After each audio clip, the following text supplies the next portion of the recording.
Bien, jóvenes, ahora vamos a la segunda parte sobre este control de plagas y enfermedades en el cultivo de la cebolla. En la primera parte hemos visto lo que son las principales plagas, ¿ya? Ahora veremos las principales enfermedades en este cultivo. Bien, entonces empecemos, ¿no? Primero para decirles, para que se presente una enfermedad en cualquier cultivo, debe darse este triángulo, ¿sí? Le llamamos el triángulo de la enfermedad. Es decir, primeramente debe haber un hospedero susceptible. Es decir, hay variedades que son susceptibles ya a determinados patógenos. Otras variedades resisten, ¿ok? Pero debe haber esto primero, que el hospedero sea susceptible. Segundo punto es que debe existir un patógeno que provoque virulencia, es decir, que pueda transmitirse e incrementar su población ocasionando daño. ¿Sí? Y en este caso, este cultivo de cebolla tiene varios patógenos virulentos, como veremos a continuación. Y finalmente, el tercer punto es que debe haber un ambiente apropiado para que se desarrolle este patógeno, ¿no? Y ataque, pues, al hospedero susceptible. Entonces, esto le llamamos el triángulo de la enfermedad. Si están estas tres condiciones, se produce enfermedad, ¿ok? Pero, sin embargo, si yo tengo una variedad resistente como hospedero, y el hospedero ya no sería susceptible, entonces se cortaría el triángulo de la enfermedad. ¿Ok? Si el ambiente no fuera el favorable, por ejemplo, la temperatura o la humedad, tampoco el patógeno podrá desarrollarse y tampoco puede atacar ese hospedero susceptible y no provocaría enfermedad. ¿Ok? Entonces a eso le llamamos el triángulo de la enfermedad. Bien. En caso de enfermedades y también en plagas, vamos a ver que hay diferentes métodos de control. Estos métodos de control se integran en uno solo, ya, al cual decimos manejo integrado. ¿Sí? ¿Cuáles son esos métodos? Bueno, el método que nosotros como métodos tenemos, por ejemplo, el control legal, que son todas las leyes o normas que dicta el gobierno para el control de algunas enfermedades, ¿no? Como las cuarentenas, etcétera.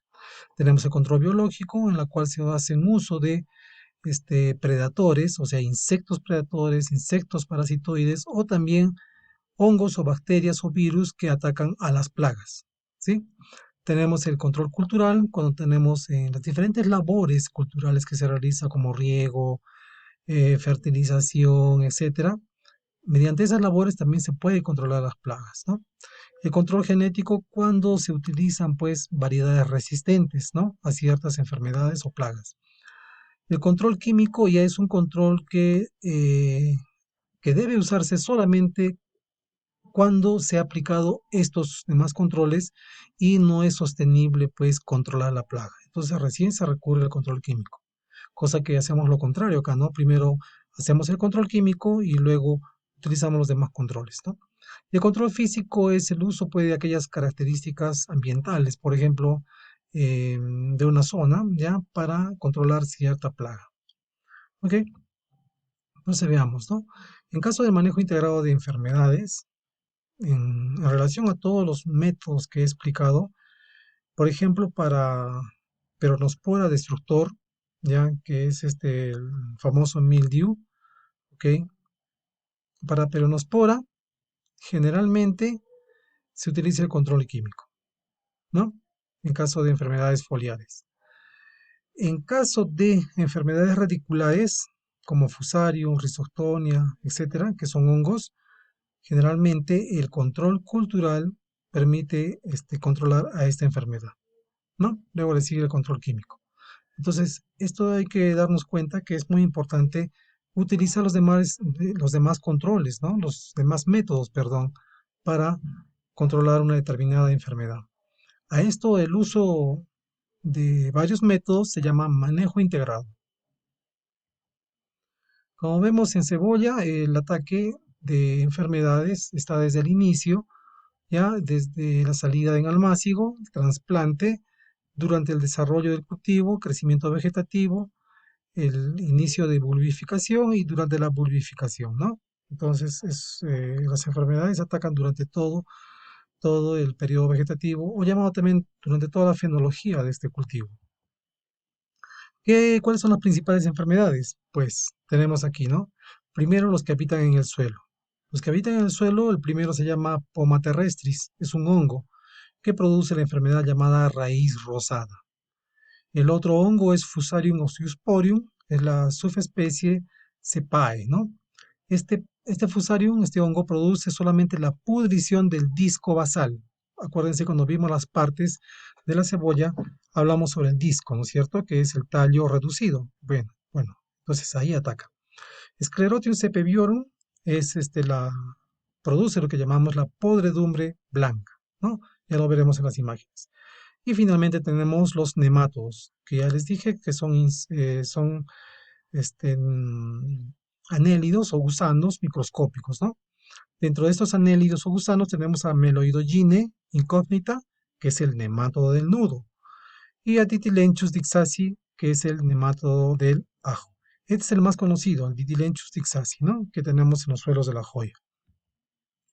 Bien, ahora hemos visto los que están en el suelo. Veamos ahora qué patógenos, o sea, qué microorganismos atacan a las hojas. En este caso tenemos a la peronospora destructor, que es el mildew, ¿sí? Botrytis cinerea, ¿ya? También ataca con manchas en las hojas. La alternaria porri, que produce la mancha púrpura. Y Stenphilium vesicarium, ¿no? Que vamos a ver que ataca generalmente las puntas de las hojas de la cebolla.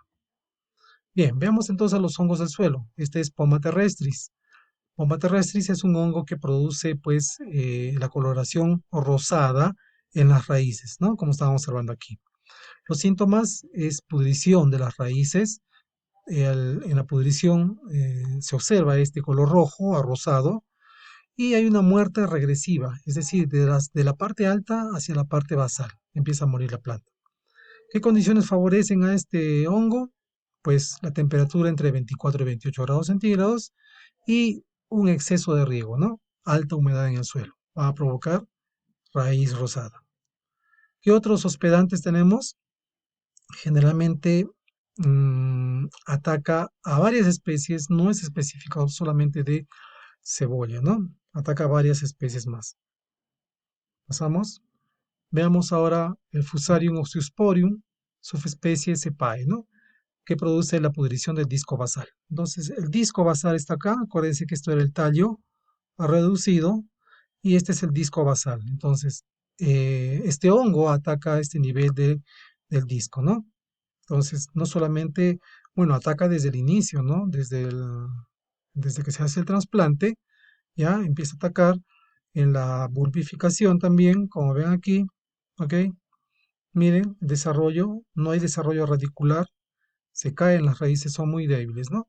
Produce esta muerte regresiva, ya que al secarse el disco mueren las raíces, entonces no hay absorción de agua, por lo tanto la planta va muriendo de arriba hacia abajo. Es una muerte regresiva también. En ajo es casi similar. Vean esta pudrición a nivel del disco.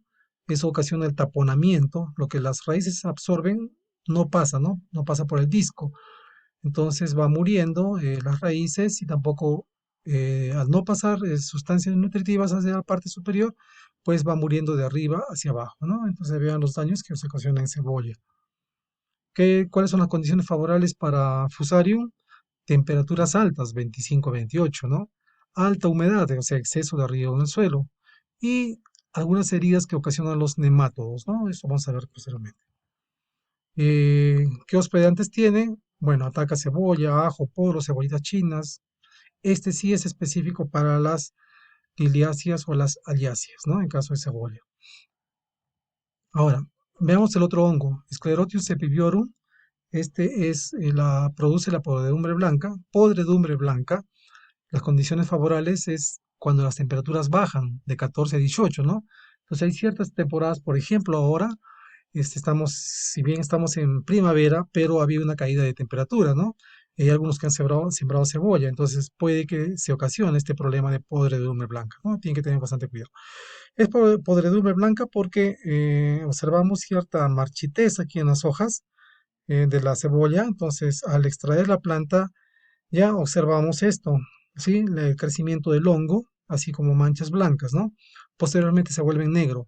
Esos ya se llaman esclerotes, ¿no? Y es la forma como se va a reservar o se va a cuidar en el suelo. Entonces, temperaturas bajas va a ocasionar esta podredumbre blanca, ¿no? Ataca a cebolla, ajo, poro y cebollitas chinas. El otro bien conocido es el peronospora destructor, es el mildiu, ¿sí? ¿Cuáles son las características de este patógeno? Es muy específico solamente para las aliáceas. Este hongo ingresa, como ven aquí, el hongo ingresa por los estomas de las hojas, ¿sí? Este es prácticamente un parásito obligado, o sea, tiene que ingresar, ¿ya? Para poder alimentar de toda la savia de la planta, ¿no?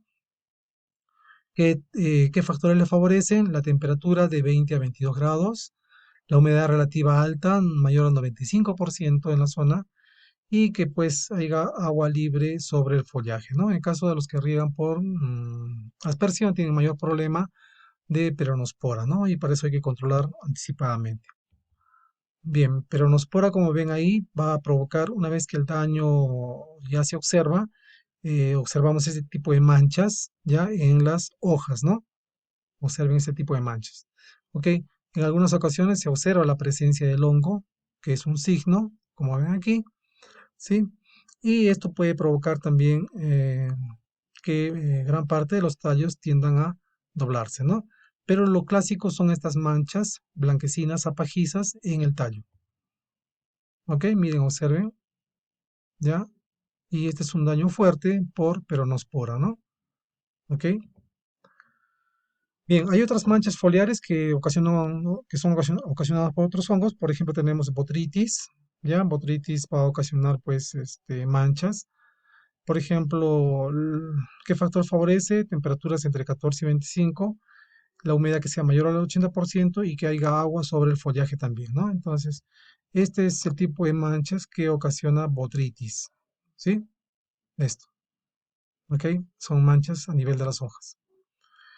Otra de las enfermedades es el hongo llamado Alternaria porri, llamada también mancha púrpura. Mancha púrpura porque van a ver, cuando observemos este tipo de mancha, que son anillos concéntricos, en el centro que están observando ustedes acá, esto es de color púrpura.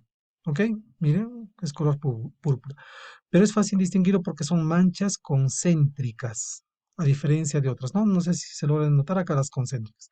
Ok, son manchas así un poco blanquecinas, hundidas, y el centro es púrpura rojo, ¿no? Las condiciones favorables, alta humedad, temperatura 25 y que haya heridas en los follajes. Este es muy clásico. Este es alternaria también, mancha púrpura. Miren la mancha púrpura, no confundirlo con el mildew. El mildew no tiene este tipo de mancha, no hay anillos concéntricos, ¿no? Y el otro, finalmente, tenemos al Stenphilium, que es otro hongo, ya, pero este daña solamente a los ápices de las hojas de la cebolla, ¿no? Como observan aquí. Ok, entonces también es muy común observar en la joya el ataque por Stenphilium. Ok, entonces tenemos un daño acá múltiple, tenemos mildew, tenemos Stenphilium, etcétera, ¿no? Casi los productos que se utilizan para mildew son los mismos para Stenphilium y para la botritis. Finalmente tenemos a los nemátodos, ya nemátodos ya les indiqué que son gusanos microscópicos, ¿ok? Que prácticamente colonizan lo que es las raíces. En las raíces los encontramos a los nemátodos en forma de nódulos, como estamos observando acá. Esta es una hembra e internamente esta hembra cuando ya esté apta, van a salir unos gusanitos, ¿no? Pequeñitos. Los gusanitos van a penetrar o invadir otras raíces de las cuales se van a alimentar. Lo que ocasiona meloidogyne prácticamente es un crecimiento anormal de la planta, o sea, no desarrolla, ¿ok? Se queda enana, hay poco desarrollo radicular también, como observan aquí, muy escaso, ¿ok? Que lo ocasiona temperaturas altas a 28 grados, suelos arenosos y el nivel del inóculo, es decir, cuánto hay de nematodos en el suelo, ¿no? Para eso hay que llevar al laboratorio una muestra de suelo para analizar la cantidad de nematodos. Ahora, Ditilenchus dixasi es el otro nemátodo del bulbo. Miren cómo ocasiona, cómo deforma, llega a deformar el bulbo. Hay un crecimiento limitado de la planta hasta que llega pues a marchitarla, ¿no? Entonces, Este es un problema serio en la joya también. Bueno, los